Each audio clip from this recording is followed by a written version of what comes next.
Okay, so having covered that off, we're going to now go through the accounts area of Xero, specifically starting with sales, and then we'll work through purchases and a couple of other areas as well. So in the sales area, we're going to cover a few different things. So first off, we'll just look at the simplest method of invoicing.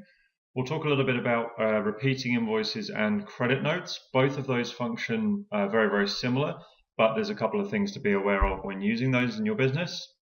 We'll talk a little bit about some search options and approvals for those people that want a little bit more security for the users in their business. Finally, we'll just take a look at statements and sending those from your company, as well as some import options for anyone who's starting off using Xero to save from some of the data entry required. So I'll just dive back into the demo company and show you around some of the things that we need to discuss.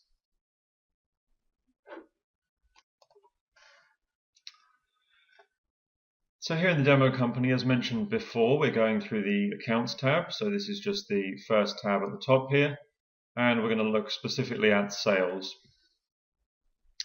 In my demo company here, I've got several sales already in the system, and I can see from this middle area here, area by area, what I'm currently owed. So I've got some draft invoices, some that are awaiting approval, some awaiting payment, and finally those that are overdue and that probably now need chasing. Just below this here, I've got a way of looking at the money that's coming in and also which customers currently owe me the most. So as I mentioned before, we'll start off by looking at the production of invoices, and then we'll go into a bit more detail of some of these areas. So the easiest way to start a new invoice is just from this area at the top here. If you just click on the new button, it will take you straight through to an invoice creation. Or we can drop this down and select a repeating invoice or a credit note. For the moment, I'm going to go ahead and just select a standard invoice. So in here now, for the most part on this invoice, this is just a case of data entry, but I will point out a couple of things as we go along. So firstly, I'm just going to fill out most of this invoice, and then I'll explain some of the things to be aware of. Okay, so I've just gone through and entered an invoice in there, a fairly generic one here just for a method of example. So a few things to be aware of when creating invoices. If you type a company name in the top, it will search through your database and suggest. If that customer doesn't exist, then it will just be created in the background when you create the invoice. Date and due date get entered in. If you have standard terms, then the due date will fill out automatically. You do have a branding option up here. Branding was something that we mentioned in our settings earlier, so if you are using some unique branding, be aware to select it from here.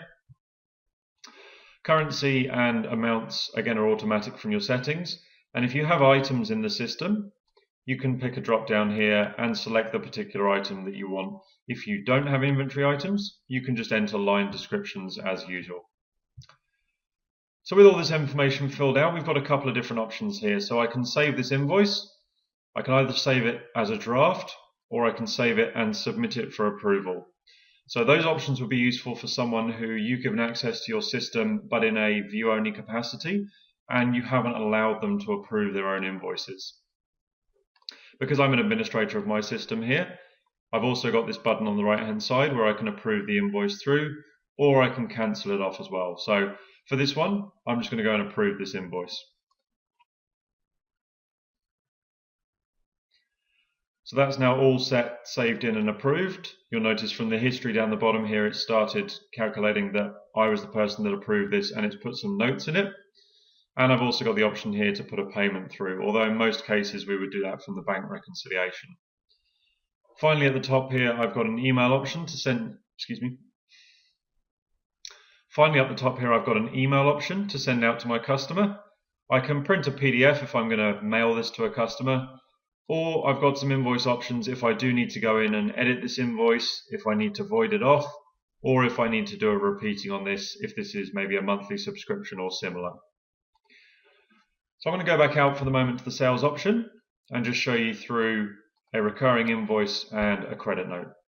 So again, I'm just picking the drop down from the new option there, and I'm going to select a repeating option this time. So as you can see here, the bottom section is exactly the same. The only difference with the repeating option is I have to set a few things here. So I can repeat this invoice by weeks or by months. I can set the date that this will start, and I can also set due dates for each one as well. Aside from this, the rest of the entry is exactly the same, so I'm not going to go through this in detail for the moment. Finally, back on this page here, I'm going to enter in a credit note. And once again, this looks incredibly similar to the original invoice. Your main difference here is you've got a credit note number instead of an invoice number. And you'll also notice, for obvious reasons, you don't have a due date in here either. So once again, I'm not going to go through that in detail. If you've entered an invoice in, you're following along with the training, then the function of these is exactly the same. So I'm going to cancel back out of there and go back to my sales area.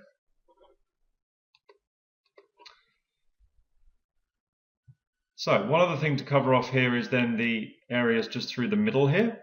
So as discussed before, we've got some draft invoices and also some in other areas of the system.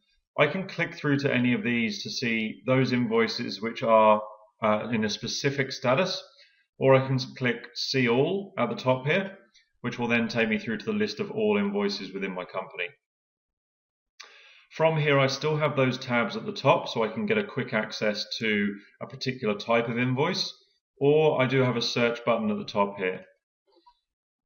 So from the search, I can enter in a customer or supplier name. If this was a bill, I can enter a reference number, or I can do some date searching here, either by due date or transaction date. So for example, I might want to see all of those bills that were due before the 1st of August this month. And that's my search just there.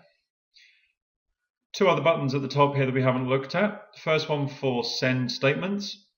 This is fairly obvious as to the function of this. However, there's a couple of things to note. First of all, we can choose to send either an activity statement or just an outstanding statement. That'll be something that I can't particularly advise on, and it will depend on your individual business circumstances as to which of those is better for you. And we can also pick the date range that we're going to send statements for. So if I'm sending these statements for last month, I could click in and select all of those customers, and I could choose to email to all of them. Just be aware with that it does pick all customers that had activity. So in this case, I do have customers that have no outstanding balance, and it may be that you won't want to email them a statement and chase them up. Back into the sales area, and the final button that we need to look at is the import option. So through here, if you are converting from a previous accounting system, or maybe you have a fair amount of data entry to do, you can import sales invoices from an Excel file. I'm not going to run through this in detail as it can get quite technical. However, there's a good amount of explanation here as to importing invoices in. If you are looking to convert from a previous accounting system, or you want specific data entry tips for your business, again, feel free to contact me through the details of the website, because that's one of the services I can help you provide. But for the moment, I'm going to leave that one alone and let you explore it on your own if you require it. So having looked at almost every area in the sales now, the next video will cover off purchases. A lot of the purchase areas are very, very similar in function to invoices, but we'll run through them in detail as well.